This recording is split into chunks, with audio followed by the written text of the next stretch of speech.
Company में grow मतलब company में काम करने के 3 ही रीज़न्स होते हैं बिज़नेस में। बिज़नेस में ओके। मीन्स किसी एम्प्लॉयी को जॉब जॉइन करने के लिए फर्स्ट तो उसको सैलरी चाहिए, सेकंड उसको ग्रोथ चाहिए और थर्ड चीज़ है उसको मज़ा चाहिए। हम नॉर्मली अब कहते हैं कि किसी भी एम्प्लॉयी को हम टारगेट ना दें, टारगेट की जगह एक्शंस दें। VDTIT क्या होता है, किसी भी कंपनी का ओनर या CEO के लिए वी इज अगेन विजन। अब कहते हैं ओके। साल्ट कैसा होता है, कहीं नमक है, नमक की परसेंटेज एक लिमिट से ज़्यादा हो गई तो भी प्रॉब्लम है, कम आएगी तो भी प्रॉब्लम है। नमस्कार दोस्तों, मेरा नाम भव्य मंगला है और मैं 51st एपिसोड में अनफिल्टर कॉन्वर्सेशन में आप सबका स्वागत करता हूं। जब हमने सीरीज शुरू की थी तो इसका ऑब्जेक्टिव एक ही था कि किस तरीके से जो इंडस्ट्री में लोग बहुत अच्छा काम कर रहे हैं, किस तरीके से उनसे हम बात कर सकें, अंडरस्टैंड कर सकें उनका क्या पर्सपेक्टिव है अबाउट लाइफ और उनसे कुछ सीख सकें। अगर हम आज के टाइम में देखेंगे तो हम सब कुछ ना कुछ पाने के लिए कोशिश कर रहे हैं, चाहे वो पर्सनल लाइफ है, चाहे प्रोफेशनल लाइफ है। वो सब कर तो रहे हैं और बहुत कुछ पा भी रहे हैं, लेकिन उसके लिए हम बहुत कुछ खो भी रहे हैं। वो जो सबसे इम्पोर्टेंट बात है जो हम खो रहे हैं, वो है पीस ऑफ माइंड। तो अक्सर ऐसा होता है कि बहुत कुछ अचीव करने के बाद भी हमें ऐसा लगता है कि at what cost we have achieved. तो इस बात को समझना बहुत ज़रूरी है कि जब भी हम कुछ पाना चाहते हैं, it can be personal relationship, it can be professional relationship, क्या उसमें हम एक दूसरे के साथ जो हमारा बॉन्ड है, जो हमारी रिलेशनशिप है, उसको हम कितना फोकस कर रहे हैं, उसको हम कितना इम्पोर्टेंस दे रहे हैं।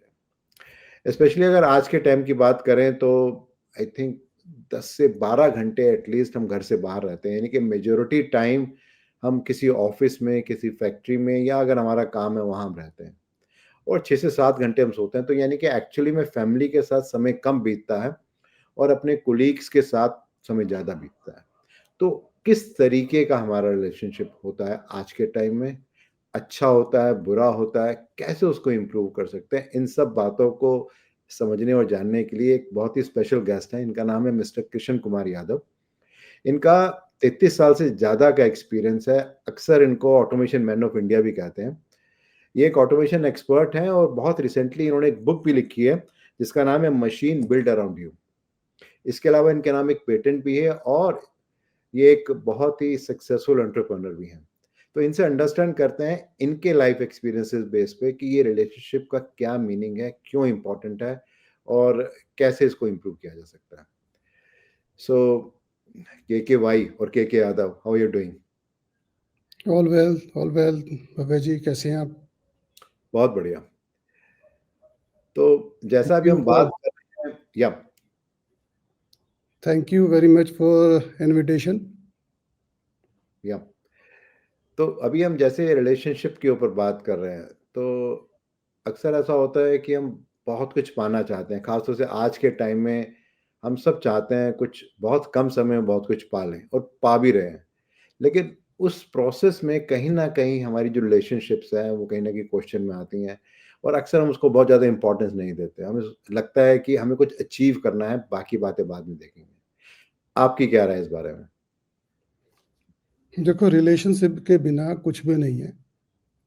आज हम लाइफ में इतनी स्ट्रेस के अंदर होते हैं, उस स्ट्रेस से बचने के लिए हमें एक अच्छे रिलेशनशिप में जाना पड़ेगा। और अच्छा रिलेशनशिप टीम के बाद साथ भी हो चाहिए, फैमिली के साथ भी चाहिए, कस्टमर्स के साथ भी चाहिए, सप्लायर के साथ भी चाहिए और फ्रेंड्स के बीच में। अगर रिलेशनशिप नहीं है, बॉन्डिंग नहीं है आपस में, तो वो स्ट्रेस भी बढ़ेगी और नेट में परफॉर्मेंस भी डाउन हो जाएगी। और परफॉर्मेंस को बेटर करने के लिए तो टीम के बीच में, किसी भी रिलेशनशिप के बीच में एक एफिनिटी, रियलिटी और कम्युनिकेशन का होना ज़रूरी है। हुँ, हुँ। ठीक है?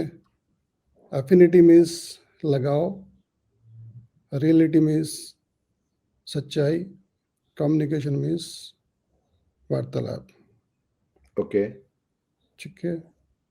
अब टीम के बीच में इनकेस आपके पास कभी टीम काम करती है, तो अक्सर क्या होता है कि टीम के बीच में गैप आ जाता है इनकेस अगर आपके साथ एम्प्लॉयर के बीच में रिलेशनशिप नहीं है, कहीं कुछ गैप है। हुँ, अगर हुँ। आपके साथ अपने एम्प्लॉय के साथ में अच्छा रिलेशनशिप निभाते हो, उसकी रियलिटी पहचानते हो, तो परफॉर्मेंस अपने आप में बढ़ जाती है। हुँ, बहुत हुँ। सारे एग्जांपल्स है। या मैंने देखा कि टीम का मेंबर था, परफॉर्मेंस डाउन थी। ओके। तो एक तो ऑप्शन था कि उसको डाँट लगा के काम कराया जाए।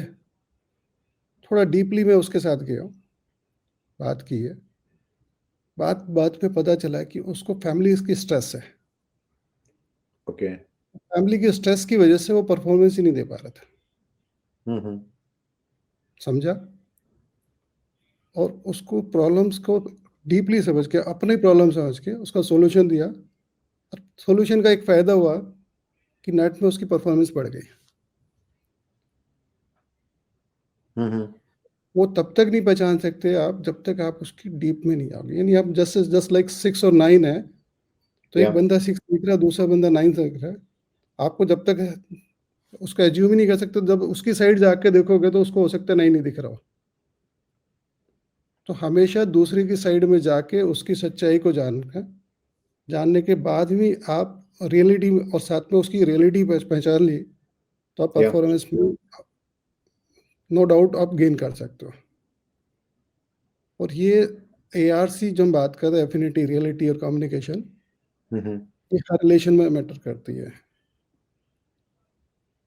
सिमिलर आप फ्रेंड सर्कल में बात कर दो, हस्बैंड वाइफ के रिलेशंस की बात कर दो, आप हम्म। फादर सन के बीच का रिलेशनशिप की बात करें, तो कहीं ना कहीं अगर इनमें से एक भी गैप है तो वो रिलेशंस बिगड़ जाएगा। बिगड़ने के बाद परफॉर्मेंस तो ख़त्म ही है। और किसी भी रिलेशंस को बनाने के लिए तीनों चीज़ की इम्पोर्टेंस है। बट अगर हम आज के टाइम की बात करें तो हम्म, बहुत फास्ट लाइफ है, किसी के पास टाइम नहीं है। और अगर हम प्रोफेशनल सेटअप की बात करें तो जैसे आपने कहा कि आपने उस एम्प्लॉई के बारे में समझने की कोशिश की, अंडरस्टैंड करने की कोशिश की कि क्या इशू है, एंड देन यू अंडरस्टैंड कि भई उसकी फैमिली में कोई इशू चल रहा है, एंड देन उसके बेसिस पे आपने उसको हेल्प किया, एंड देन उसकी परफॉर्मेंस इंप्रूव हो गई। बट प्रैक्टिकली रियल सेंस में क्या हमारे पास वाक़ई इतना टाइम होता है एज़ एन एम्प्लॉयर कि हम इतना समय दे पाएँ, टाइम अंडरस्टैंड कर निकालना पड़ेगा, अदरवाइज क्या करोगे? आज एक एम्प्लॉय टूट के जा रहा है, कल दूसरा टूट के जाएगा, ठीक है? और ये रिलेशनशिप जब तक आप बिल्डअप, एक बेसिक केमिस्ट्री नहीं बनाओगे एक दूसरे के बीच में, ये हुँ, हुँ। कंटिन्यूस जर्नी है, हमेशा प्रॉब्लम करेगी। तो ओके। हर कंपनी में, हर रिलेशनशिप में कहीं न कहीं इस चीज़ को मेंटेन करना ही पड़ेगा लॉन्ग टर्म में चलने के लिए। आज मेरे को बिज़नेस करते लगभग 27 साल हो गए, हुँ, हुँ। और 27 साल में कुछ लोग ऐसे जिनको 26-27 साल हो भी गए। वो मोर देन, मैं कह सकता हूँ 30% जो पिछले 10 साल, मतलब शुरू के 10 साल की मैन पावर में 30% आज भी मैं रिटेन कर रहा हूँ। हुँ, हुँ। और उसका मेन रीज़न ही रिलेशनशिप है। ओके। जब तक आप उसकी प्रॉब्लम को अपनी प्रॉब्लम नहीं समझोगे, अपनी प्रॉब्लम समझोगे, देन सॉल्यूशन निकालोगे, सॉल्यूशन निकलेगा तो वो आपके पास लॉन्ग टर्म में भी चलेगा। हुँ, हुँ। बट उसकी इसमें ग्रोथ तभी, अच्छा, उसकी ग्रोथ भी तभी होगी हुँ, जब हुँ, कंपनी हुँ, की ग्रोथ होगी। हुँ। बट पता कैसे चले कि किसी के साथ कोई पर्सनल चैलेंज है या किसी के साथ कोई पर्सनल प्रॉब्लम है? क्योंकि कहीं जनरली न तो कहीं, लोग होते ही नहीं है। अभी मैंने जैसे बताया कि आपको आपको उसको सच्चाई तो जाननी पड़ेगी ना, हुँ, उसकी हुँ। रियलिटी में जाना पड़ेगा, उसके साथ में एफिनिटी बनानी पड़ेगी आपको, और कम्युनिकेशन करते रहना है। हुँ, हुँ। हुँ, हुँ, हुँ, हुँ। एक बंदे का बिहेवियर डे 1 से अच्छा चल रहा था, बीच में बिगड़ चेंज हो गया, तो आप या ऑब्ज़र्व तो कर सकते हो ना, रिलेशन ये चेंज क्यों हुआ? कहीं न कहीं कुछ प्रॉब्लम्स हैं। उसका हेल्थ इश्यू हो सकता है, उसकी पर्सनल फैमिली इश्यू हो सकती है, उसको वर्क प्रेशर ज़्यादा हो सकता है। हुँ, हुँ। और ये रिलेशनशिप सबके बीच में चाहिए, पूरी, मतलब आप किसी भी ऑर्गेनाइज़ेशन की बात करें, हुँ, कभी-कभी एक एम्प्लॉयी और एम्प्लॉयर का बीच का अच्छा रिलेशनशिप है, बट एम्प्लॉयी दूसरे एम्प्लॉयी के साथ में, सबॉर्डिनेट के बीच में अच्छे रिलेशनशिप नहीं है। या वहाँ टीम का टूटने के चांसेस पूरे-पूरे हैं। तो हर एंगल पे आपको वेरीफ़ाई करते रहना पड़ेगा कि इनके बीच में बॉन्डिंग है कि नहीं है। उस बॉन्डिंग के लिए टीम का एंगेजमेंट होना ज़रूरी है। हुँ, हुँ। हम लोगों ने भी बीच-बीच में हम सर्वे कराना स्टार्ट किया। टीम के साथ में कि टीम का कंपनी के साथ में क्या रिलेशनशिप है, ट्रस्ट ओके। स्कोर क्या है। अगर ट्रस्ट स्कोर ठीक है, अगर जैसे जैसे ट्रस्ट स्कोर टूटता है इमीडिएट उस पर एक्शन लेना जरूरी है। तो जब हम रिलेशनशिप की बात करते हैं तो एक तो रिलेशनशिप हो गया एम्प्लॉयर एम्प्लॉय का, इसी तरह से कस्टमर और सप्लायर का रिलेशनशिप भी हो सकता है? बिल्कुल हो सकता है। कोई कस्टमर है अच्छा जो रिलेशनशिप ना हो तो हुँ, हुँ, चांसेस नहीं है कि आपके पास रिपीट ऑर्डर्स आ जाएँ। अच्छा रिलेशनशिप हस्बैंड वाइफ के ना हो या तो आप समझ सकते हो कि कितना गैप आ सकता है। हुँ, हुँ, सेम कंडीशन सन और फादर सन के बीच का रिलेशनशिप। या और कभी-कभी कोई प्रॉब्लम्स ऐसी आती है कि हमने एक भी चीज़ हमने उसकी रियलिटी में नहीं गए, सामने वाले से कम्युनिकेशन नहीं किया, ठीक है? और उसके साथ एफिनिटी नहीं है, तो प्रॉब्लम आएगी। हुँ, हुँ, तो हमें प्रॉब्लम समझनी पड़ेगी कि अल्टीमेट रीज़न क्या है। एक ड्रगिस्ट को भी सुधारा जा सकता है अगर आप एआरसी मेंटेन करेंगे तो। एआरसी। एक आपने यस, बताया एफिनिटी, आर एफिनिटी, को बताया रियलिटी। रियल और communication, C for communication. But अक्सर अगर हम आज के टाइम में प्रोफ़ेशनल एनवायरनमेंट की बात करें तो बहुत से लोग कहते हैं कि मेरी पर्सनल लाइफ़ अलग है, प्रोफ़ेशनल लाइफ़ अलग है और जब मैं ऑफ़िस में होता हूँ तो मैं चाहता हूँ कि कोई मेरी पर्सनल लाइफ़ के बारे में बात ना करे। लोग बहुत पर्टिकुलर होते हैं इस बारे में हुँ। कि आप बस अलग ही रहिए। तो ऐसे में एज़ लॉन्ग एज़ कोई प्रोफ़ेशनल चैलेंज है किसी को शायद लोग शेयर करते हैं या कुछ करेंगे। लोग शेयर नहीं करना चाहते, अगर आपको उसकी परफॉर्मेंस से रिलेटेड आपकी हुँ, ऑर्गेनाइज़ेशन को इम्पैक्ट पड़ता है, तो हमें जाना पड़ेगा। हुँ, वैसे हुँ, में 2 ही चीज़ होती है, या तो रिलेशनशिप बना के या उसकी परफॉर्मेंस सुधारी जाए, अदरवाइज़ आपको अल्टरनेट सॉल्यूशन पे जाना पड़ता है। और नेट में नया बंदा ढूँढना आसान मतलब एक बार है, बट पुराने को सस्टेन करना उससे या ज़्यादा इम्पोर्टेंट है। बट अगर इसको हम दूसरे वे में बात करें, इससे पीछे थोड़ा-सा जाएँ कि ऐसा होता क्यों है कि कभी हमारी परफ़ॉर्मेंस अच्छी होती है, कभी हमारी परफ़ॉर्मेंस खराब होती है, कभी हमारी किसी से रिलेशनशिप अच्छी होती है, कभी रिलेशनशिप खराब होती है, इसका कारण क्या होता है ऐसा होने का? स्पेशली अगर हम किसी ऑर्गेनाइज़ेशन के कॉन्टेक्स्ट में बात करें तो? अगेन अगर किसी बंदे ने अच्छा काम किया, उसने आपने उसको शाबाशी नहीं दी, हुँ, हुँ। ठीक है, पीठ थपथपाई नहीं, तो बंदा क्या सोच के चलेगा कि मैंने जो काम किया उसकी तो यहाँ वर्थ ही नहीं है। या वहीं से नेगेटिव सोच हो गई। तो उसकी सच्चाई क्या थी? सच्चाई ये थी किसी ने उसको सपोर्ट नहीं किया, ठीक है? सपोर्ट नहीं किया तो रीज़न्स क्या होगा, उसको लगता है कि मैं परफ़ॉर्मेंस दूँगा भी, हुँ, हुँ। यहाँ तो कोई इसका बेनिफिट भी नहीं है, या ठीक है? अगर बेनिफिट नहीं है तो अगेन या तो काम करना छोड़ देगा धीरे से, जब काम करना छोड़ देगा तो परफ़ॉर्मेंस फिर डाउन हो जाएगी। तो जैसे मैंने बताया कि एआरसी अगेन यहाँ पे मैं सेम काम करता है। हुँ, हुँ। तो एआरसी में फिर अगेन उसकी रियलिटी क्या थी? रियलिटी ये थी उसको किसी ने उसके अच्छे काम पे किसी ने सपोर्ट नहीं किया। या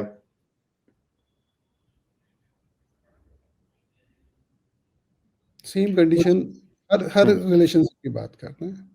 हुँ, हुँ। बड़े से बड़े की बात करेंगे, किसी भी लेवल पे। और कभी-कभी एक है ना एक आपका एक गेटकीपर भी है ना, या गेटकीपर से भी आपके अच्छे रिलेशन नहीं है, तो वो भी कहीं न कहीं स्ट्रेस में आएगा। वो हुँ, आपको हुँ। नमस्ते कर रहा है, आप उसे नमस्ते मत लो, या ठीक है? तो अल्टीमेट क्या होगा? कुछ टाइम के बाद में वो नमस्ते करना ही छोड़ देगा। बट हम अक्सर बात करते हैं कि आज के टाइम की जो स्ट्रेसफुल लाइफ है, वर्क प्रेशर हुँ। इतना ज़्यादा है, टारगेट्स इतने ज़्यादा हैं, लॉन्ग वर्किंग आवर्स हैं, तो ऐसे में आदमी सोचता है कि काम करूँ या जैसे आपने एग्ज़ाम्पल बोला कि गेट वाले से तो कम नमस्कार करो, नहीं तो वो भी करना बंद कर देगा। तो आई थिंक आजकल तो ऐसा हो गया है कि ऑफिस का छोड़ो, घर में भी पेरेंट्स के साथ बात करनी या भाई-बहन के साथ बात करना या अपने स्पाउस के साथ बात करने का भी टाइम कि नहीं है। ये कह सकते हैं हम ओवर स्ट्रेस में ओवर बिजी हो चुके हैं। हुँ, हुँ। ओवर बिजी के साथ में रिलेशंस को बैलेंस करना भी हमारा ड्यूटी है। हुँ, हुँ। अगर हम अपनी ये ड्यूटी नहीं निभाएँगे तो फिर अगेन कुछ ना कुछ ब्रेक होगा, और ब्रेक होने से बचाना है तो कुछ इसको बैलेंस तो करके रखना है। हुँ। या दैट्स ट्रू। अब इसको अगर हम एक दूसरे एस्पेक्ट से देखें इस बात को कि ये बात ठीक है कि भई ये ऐसा होना चाहिए। लेकिन बहुत सारी ऑर्गेनाइजेशंस ऐसी हैं जहाँ पे इस बात की इम्पोर्टेंस होती ही नहीं, या अगर मैनेजमेंट की बात देखी जाए कि हमें रिलेशनशिप भी बिल्ड करनी है, हमें किसी की पर्सनल लाइफ़ को भी देख के समझना है कि क्या चैलेंज चल रहा है। वो सोचते हैं कि भई आप आए हो, काम करो और जाओ, बस इतना ही हमारा रिलेशनशिप है।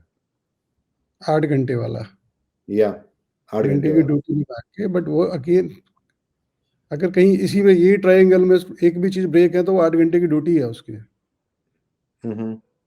ठीक है? वहाँ पे भी एआरसी मेंटेन होगा, तो शायद वो ये सोच के चले, नॉर्मली कोई भी एम्प्लॉयी एक कंपनी में 8 से 10 घंटे देता है डेली के, तो अपनी लाइफ़ का मैक्सिमम 2/3 पार्ट तो कंपनी में दे के चलता है, अपनी फैमिली को भी नहीं देता इतना। या तो कहीं न कहीं कलीग्स के बीच में रिलेशनशिप अगर कहीं पे टूटी है, तो नेट में परफॉर्मेंस तो डाउन होगी। हुँ, हुँ। और अच्छी रिलेशनशिप अगर किसी ऑर्गेनाइज़ेशन में है, तो परफॉर्मेंस भी नो डाउट बढ़ेगी। हुँ, हुँ। अक्सर कभी-कभी एम्प्लॉइज़ आपके बहुत पास कितनी भी कॉमनली बोलते स्ट्रेस हैं। हो, हुँ, हुँ, आप हुँ। कितनी भी स्ट्रेस में हो और आपको एक कहीं से एक खुशखबरी मिल जाए, तो सब कुछ या भूल जाते हो आप। या तो सेम कंडीशन अगर आप कितने भी स्ट्रेस में हो और कंपनी के अंदर आपको वहाँ पे एक अच्छा माहौल मिल जाए, हुँ, हुँ। तो मतलब सारी स्ट्रेस एक तरफ चली जाएगी और नेट में परफॉर्मेंस बढ़ जाएगी। हुँ, हुँ। हुँ, हुँ। हुँ, हुँ। या या और जहाँ अक्सर लोग ये बात करते हैं कि भई अगर मैं कहीं नौकरी कर रहा हूँ तो सिर्फ़ पैसे के लिए कर रहा हूँ। जब तक मुझे नहीं, सैलरी ठीक मिल रही मैं है, बात जब कर तक रहा हूँ मुझे कोई इंक्रीमेंट भी मिल रही है, बंदा है। कंपनी में ग्रो मतलब कंपनी में काम करने के 3 ही रीज़न्स होते हैं बिज़नेस में। बिज़नेस ठीक में है। मीन्स किसी एम्प्लॉयी को जॉब जॉइन करने के लिए, हुँ, फर्स्ट तो हुँ। उसको सैलरी चाहिए, या सेकंड उसको ग्रोथ चाहिए, और थर्ड चीज़ है उसको मज़ा चाहिए। हुँ, हुँ। और मज़े के लिए कभी-कभी मज़े के चक्कर में वो बाकी चीज़ भूल जाता है। हुँ। अगर वहाँ कंपनी में उसको मज़ा ही नहीं आ रहा, या सैलरी अच्छी मिल रही है, तो क्विट करके भाग जाएगा। हुँ, हुँ। तो मज़ा भी ज़रूरी है, ग्रोथ भी ज़रूरी है, और हुँ, मनी तो हुँ। चाहिए चाहिए। या तो तीनों को बैलेंस बनाने के लिए अच्छे रिलेशनशिप अगर वहाँ है, तो मज़ा भी आएगा। कोई भी एम्प्लॉयी जॉब छोड़ने के रीज़न्स भी यही होता है कि उसको हुँ, मज़ा हुँ। नहीं आ रहा। और ऐसे-ऐसे भी मैंने देखे कि एक ने सैलरी डेढ़ गुना भी मिल रही है, बट उसको लगा यहाँ जितना मज़ा वहाँ उतना मिलेगा नहीं, या तो क्विट नहीं करता। एक और कॉन्सेप्ट जो अक्सर इंडस्ट्री में चलता है, वो कहते हैं कि एट्रिशन 7, 8, 10% तो होनी चाहिए। एक हेल्दी परसेंटेज मानी जाती है, क्योंकि इससे कुछ फ्रेश ब्लड आता है, कुछ नए थॉट्स आते हैं। जब पुराने लोग रहते हैं तो कई बार स्टैग्नेशन सी आ जाती है। कहीं न कहीं ट्रेनिंग का गैप है। हुँ, अगर अप टू डेट्स या किसी ने उनको प्रॉपर रिस्पॉन्सिबिलिटी नहीं दे रखी है, हुँ, हुँ, हुँ, हुँ। ठीक है? हम नॉर्मली अकाउंटेबिलिटी बनाई नहीं है, रिस्पॉन्सिबिलिटी दी नहीं है, उनसे एक्सपेक्ट करें कि वो हमें परफॉर्मेंस दे दें। हुँ, हुँ। वो परफॉर्मेंस नहीं देता। नॉर्मली क्या पुराने वाले बंदे को आपने परफॉर्मेंस दी की बात ही नहीं करी, और नए या बंदे को आपने अपॉइंटमेंट कर लिया, तो पुराने वाले के पास प्रेशर आता है कि कहीं मैं क्विट कर जाऊँ, बेटर है, मेरे से अच्छे लोग आ गए यहाँ पे, हुँ, हुँ। ठीक है? बट पुराने वाले को कभी भी किसी ने रिस्पॉन्सिबिलिटी दी नहीं, तो और परफॉर्मेंस कैसी बात करें? कंपनी में सिस्टम ही नहीं है। या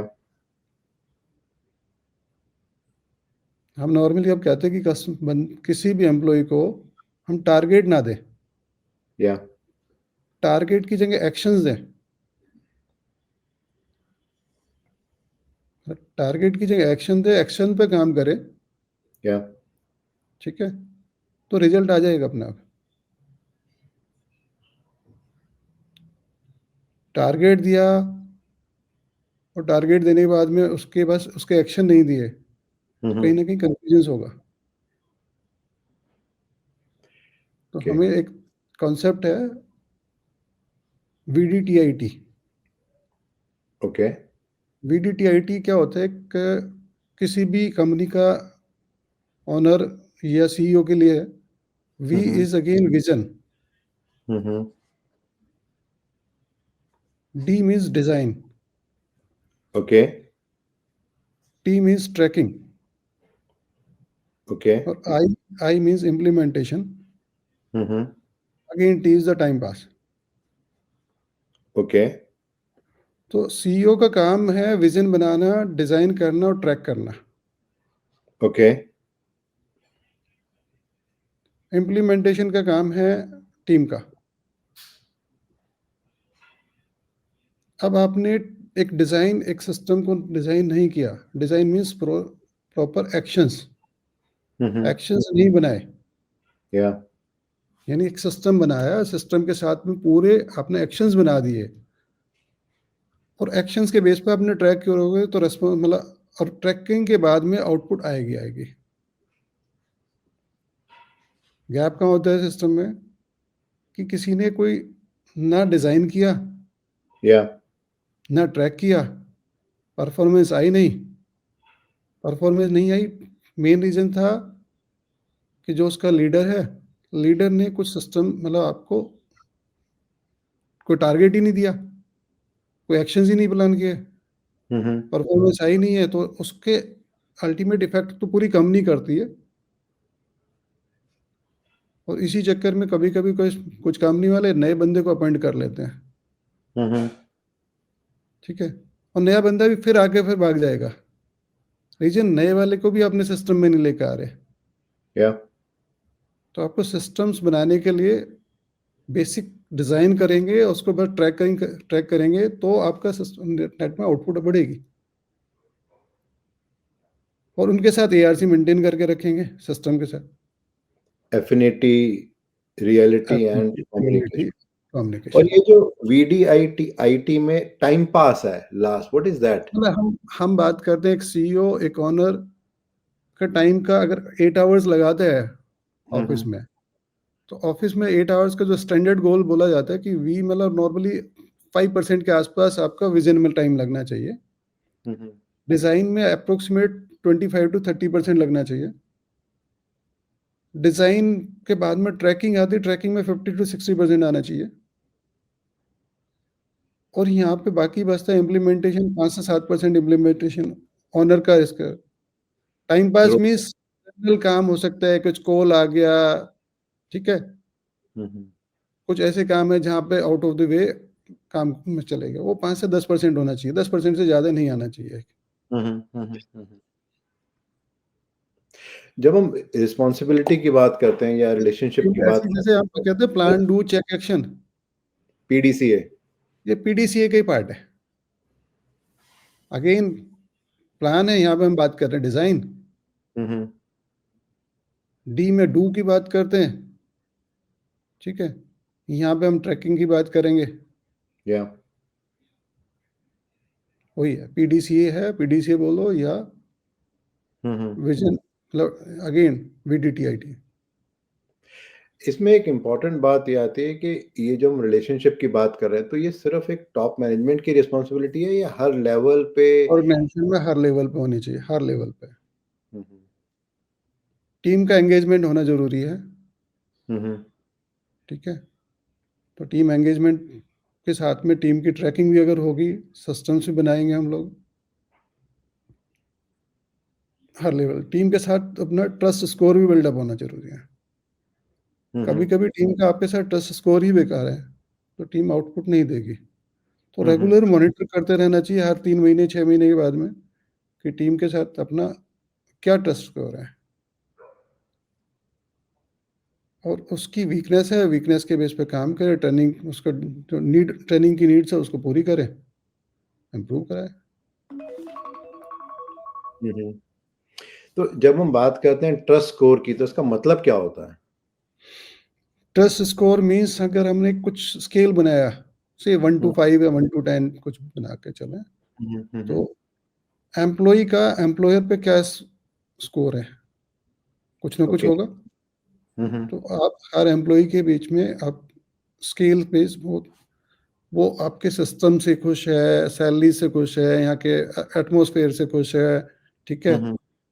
उस पे जो रिस्पॉन्सिबिलिटी दी है उससे खुश है, ठीक है? उसकी परफॉर्मेंस से खुश है, मतलब बाकी बहुत सारे क्राइटेरिया उनके बेस पे हम एनालिसिस करते हैं। एनालिसिस के बेस पे ये डिसाइड करते हैं कि वो ऑर्गेनाइजेशन का एम्प्लॉई के साथ में क्या रिलेशनशिप स्कोर, अगर वो बिगड़ा हुआ है तो उसको इम्प्रूव करना है। एचआर की ड्यूटी है उस स्केल को एक up to the mark means minimum हमने डिफाइंड किया जैसे 80% मार्क्स चाहिए।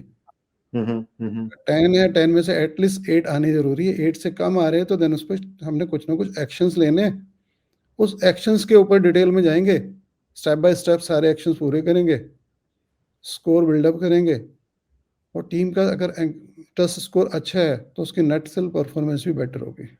अक्सर बहुत सारी कंपनीज़ का जो एटमॉस्फेयर होता है, बहुत ही रफ़ होता है, हुँ, हुँ। जहाँ पर बहुत शोर-शराबा सारे दिन चलता है, गाली-गलौज भी चलता है और बहुत सारा प्रेशर रहता है। हुँ, हुँ। लेकिन सैलरीज़ वगैरह बहुत अच्छी होती हैं, वो कंपनीज़ भी चल रही होती हैं। हाँ, अंडर प्रेशर काम कर रहे हैं कुछ लोग, बट वो कब हुँ, तक काम करते हैं जब तक वो उन्हें अल्टरनेट नहीं मिलता। जिस दिन अल्टरनेट मिल जाता है भाग जाते हैं। हुँ, हुँ, कोई भी बंदा गाली खा के जॉब नहीं कर सकता। उसकी एक मजबूरी होती है, जब तक मजबूरी में है तब तक वो हो सकता है हाई सैलरी पे काम कर रहा है, हाई प्रेशर में काम कर रहा है। जिस दिन उसको दूसरा अल्टरनेट मिलेगा इमीडिएट चले जाएगा। हुँ, हुँ, हुँ, हुँ, हुँ, हुँ, सेम आपको हुँ, एम्प्लॉयी के साथ भी मैं कहता हूँ कस्टमर के साथ में भी रिलेशंस में, वहाँ पे भी बनाने हैं। हुँ, हुँ, आपने कस्टमर को कस्टमर की तरह नहीं रखा, अच्छे रिलेशन नहीं निभाए, हुँ, तो भी हुँ। चले जाओ। और सप्लायर के साथ भी ऐसा ही है? सेम, हर एक जगह सेम है। रिस्पेक्ट हर को सबको चाहिए।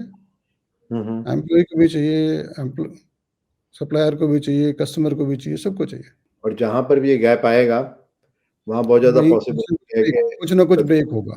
तो कोई कोई ऐसा तरीका जो बहुत सक्सेसफुल है इसको इम्प्लीमेंट करने के लिए, जिसको कंसिस्टेंटली अगर हम करें तो we can get the desired result always, ऐसा कुछ है? Just like you said about ARC, वही एक एआरसी एआरसी है और बी लाइक के salt salt, salt SALT, SALT ये क्या होता है? लीडर को एज ए सॉल्ट की तरह काम करना है। अब कहते ओके। हैं सॉल्ट कैसा होता है, कहीं हम्म, नमक है, नमक की परसेंटेज एक लिमिट से ज़्यादा हो गई तो भी प्रॉब्लम है, कम आएगी तो भी प्रॉब्लम है, ओके। ठीक है? और leader should be story teller, ऐसे है स्टोरी टेलर होना चाहिए वो। Okay, story teller, okay. हाँ, ए से वो अवेलेबल होना चाहिए टीम के लिए, एक्सेसिबल होना चाहिए, ओके। एक्सेसिबल होना चाहिए। और एल से लेट्स गो, मतलब कुछ कभी-कभी चीज़ कुछ भूलना भी पड़ता है। लेट गो करना है। हाँ, लेट्स गो, हम्म, ठीक है? और टी से अगेन टीचर, तो सॉल्ट की तरह रहना है। तो टीचर मीन्स उसको बीच बीच में समझाना भी कुछ है, ना कुछ बताना भी है। समझाना भी है, ठीक है? स्टोरी टेलर भी बनना है आपको, ठीक है? कुछ चीज़ भूलनी भी पड़ती है, हमेशा उसके साथ अवेलेबल भी। ऐसा नहीं हो कि वो सोच के चले गया मेरे पास कि बॉस अवेलेबल ही नहीं मेरे लिए। हम्म। बॉस को अवेलेबल होना है या जब-जब ज़रूरत है उसको। अगर आपने सिस्टम इतना स्ट्रॉन्ग बना दिया कि बॉस की वैसे ज़रूरत नहीं है, बट बॉस जब चाहिए तब मिले उसको, हम्म। तो सिस्टम भी स्ट्रॉन्ग करने कंपनी में। और जो पहला वर्ड था स्टोरी टेलर, उसका मतलब क्या है? उसको कुछ न कुछ, जैसे हम बात करते हैं, कुछ इस टाइप की स्टोरी बता के कि मोटिवेशन की तरफ लेके जाना है। ओके। ठीक है, अब मोटिवेशन कैसे करेंगे? कुछ ना कुछ स्टोरी बता के, कुछ रेफरेंस बता के काम होगा। Case okay. स्टडी समझानी पड़ती है, जस्ट केस स्टडी है। केस हम्म। स्टडी बताएंगे किसी के बारे में, तभी आप कभी-कभी ना आपका माइंड कब शिफ्ट होता है। मार्केटिंग में क्या है, कुछ ना कुछ केस स्टडी मिलती है, तो आपका माइंड एकदम चेंज हो जाता है। बढ़िया, बढ़िया, बढ़िया, वंडरफुल। आई थिंक पिछले आधे घंटे में आई थिंक हमने बहुत सारी बातें कर ली विद रिस्पेक्ट टू रिलेशनशिप, और उसके अलग-अलग एस्पेक्ट्स किस तरह के हो सकते हैं। और आई थिंक जो सबसे इम्पोर्टेंट बात थी वो तो ये थी कि हम ज़िंदगी का 2/3 हिस्सा है जो घर से बाहर बिताते हैं। मे बी कहीं हम जॉब कर रहे हैं या कुछ बिज़नेस कर रहे हैं, कुछ भी कर रहे हैं, तो जनरली उन लोगों के साथ होते हैं। और बहुत बार ऐसा होता है कि रिलेशनशिप ठीक नहीं होता, लेकिन रिलेशनशिप अगर ठीक है तो अगर पैसे कम भी मिल रहे हैं, ग्रोथ कम भी है, तो भी पॉसिबिलिटी है कि अगर मज़ा आ रहा है तो हम वहाँ पे उस ऑर्गेनाइजेशन में टिक जाएँगे। लेकिन वही अगर ना मज़ा मज़ा। नहीं आ रहा, ग्रोथ भी हो रही है, पैसा भी मिल रहा है, तो भी पॉसिबिलिटी है कि हम चले जाएँगे। And then you suggested very interesting terminology, ARC, ARC, which talks about affinity, reality and the communication. कि अगर हमें एफिनिटी है, हम समझ पा रहे हैं, अंडरस्टैंड कर पा रहे हैं सामने वाले को, अगर हम उसके बाद उसकी रियलिटी को एक्सेप्ट कर पा रहे हैं और उसके बाद कम्युनिकेट कर पा रहे हैं कि कैसे हम मिलके काम कर सकते हैं, तो बहुत ज़्यादा पॉसिबिलिटी है कि कोई बहुत हाई परफॉर्मर था, फिर परफॉर्मर कम हो गई, तो फिर से उसकी परफॉर्मेंस ऊपर उठ सकती है। बिल्कुल। And then you talk about two more terminology, VDTIT, which is talking about vision, design, tracking, implementation, and time pass. And the last, you talk about SALT, which is talking about storyteller. You have to be available for the team. You have to let go sometime, and then you have to be a good teacher. Yeah. So I'm very sure के इतनी सारी जो हमने बातें की हैं, इन सब से कुछ ना कुछ तो फ़ायदा मुझे तो ज़रूर होगा, और जो सुनने वाले हैं उनको भी ज़रूर फ़ायदा होगा, क्योंकि ये सारी बातें रियल लाइफ़ की हैं और ऐसी चीज़ें जो इम्प्लीमेंटेबल हैं, सिर्फ़ थ्योरी या ज्ञान नहीं है, बल्कि ये ये आपके प्रैक्टिकल है, टोटली प्रैक्टिकल है। एक्सपीरियंस से आई है। So any final words before we close? Thank you. Thank you to all your team, all your viewer. Right then. Thank you. Thank you very much. Thank you. Thanks a lot.